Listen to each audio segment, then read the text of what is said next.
Prince ஜுவல்லரியின் 300க்கு 300 ஆடி offer. கிராமுக்கு ரூபாய் 600 சேவ் பண்ணுங்க.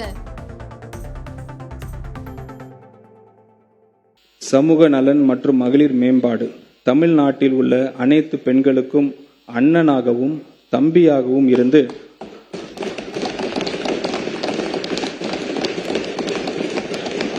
அவர்களுக்கு எப்போதும் துணை நிற்பவர்தான் நமது மாண்புமிகு முதலமைச்சர் அவர்கள். திருமணம் என்பது ஒவ்வொரு பெண்ணின் வாழ்விலும் ஒரு மகிழ்ச்சியான தருணமாகும். இந்த தருணத்தை கொண்டாடும் விதமாக தமிழ்நாட்டில் பெண்கள் அனைவரையும் தன் குடும்பத்தில் ஒருவராக கருதும் நமது மாண்புமிகு முதலமைச்சர் அவர்கள் அப்பெண்களின் திருமணம் நாளில் நமது அரசின் சார்பாக 8 கிராம் தங்க நாணயமும் ஒரு பட்டு புடவையும் அண்ணனின் சீராக வழங்க இருக்கிறார்.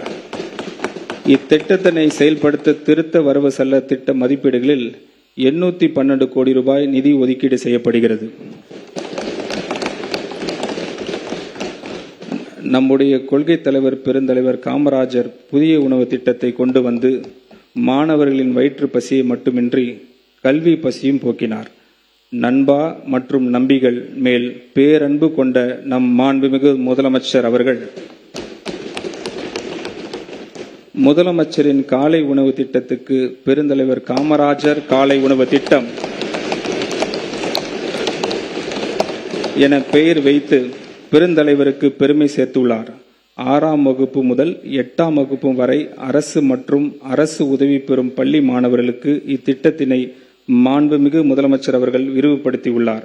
தந்தை பெரியாரின் பிறந்த நாளான செப்டம்பர் திங்கள் 17ஆம் நாள் முதல் செயல்படுத்தப்பட உள்ள இத்திட்டத்தின் மூலம் கூடுதலாக 15,414 பள்ளிகளில் பயிலும் 15.14 லட்சம் மாணவர்கள் பயன்பெறுவர்.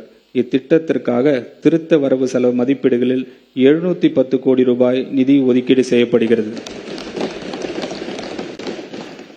மூத்த குடிமக்கள் கண்ணியமான வாழ்க்கை, மகிழ்ச்சியான முதுமை மற்றும் விரைவான சமூக பாதுகாப்பை உறுதி செய்து முதியோருக்கு உகந்த சூழல் கொண்ட மாநிலமாக தமிழ்நாட்டை உருவாக்குவதில் இந்த அரசு உறுதியாக உள்ளது.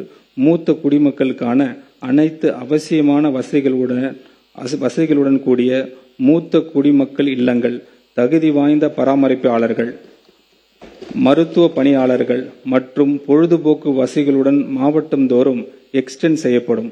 முதலாம் ஆண்டில் 12 மாவட்டங்களில் 12 முதியோர் இல்லங்கள் அமைக்கப்படும். ஒவ்வொரு இல்லத்திலும் 40 பயனாளிகள் இடம்பெறுவர். இத்திட்டத்திற்காக 6.6 கோடி ரூபாய் நிதி ஒதுக்கீடு செய்யப்படுகிறது. மேலும் லைப்ரரிஸ், யோகா, தியான வகுப்புகள் மற்றும் இண்டோர் விளையாட்டு வசதிகளுடன் கூடிய மூத்த குடிமக்கள் பொழுதுபோக்கு மையங்கள் முதற்கட்டமாக 5 மாவட்டங்களில் உருவாக்கப்படும். மூத்த குடிமக்களின் மக்கள் தொகை அடிப்படையில் இந்த மாவட்டங்கள் தேர்ந்தெடுக்கப்படும்.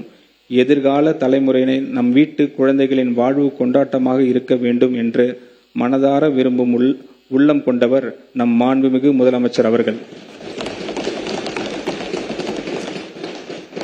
பிரின்ஸ் ஜுவல்லரியின் 300க்கு 300 ஆடி ஆஃபர்.